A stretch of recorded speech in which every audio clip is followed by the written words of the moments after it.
Il mare ha restituito il corpo dell'imprenditore Luciano Miotto, scomparso sabato scorso durante un'immersione a Cortellazzo. Il ritrovamento del cadavere nel primo pomeriggio, a 400 metri di distanza dal luogo in cui si trovava l'imbarcazione del titolare dell'Imesa di Cessalto, al momento in cui, dopo essere risalito perché non si sentiva bene, è stato inghiottito dall'acqua. È ancora d'obbligo usare il condizionale perché ancora non è stato fatto il riconoscimento del cadavere.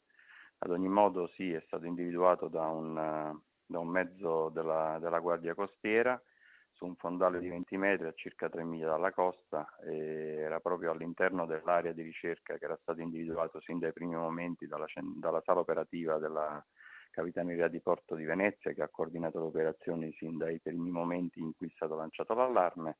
E praticamente sono state individuate delle bolle anomale che salivano in superficie, e lì poi con l'ausilio dei sommozzatori dei vigili del fuoco è stato recuperato il corpo.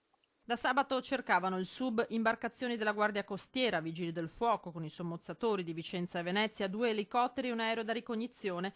Da Milano era giunta una squadra speciale dei pompieri con robot e sonar per scandagliare i fondali profondi.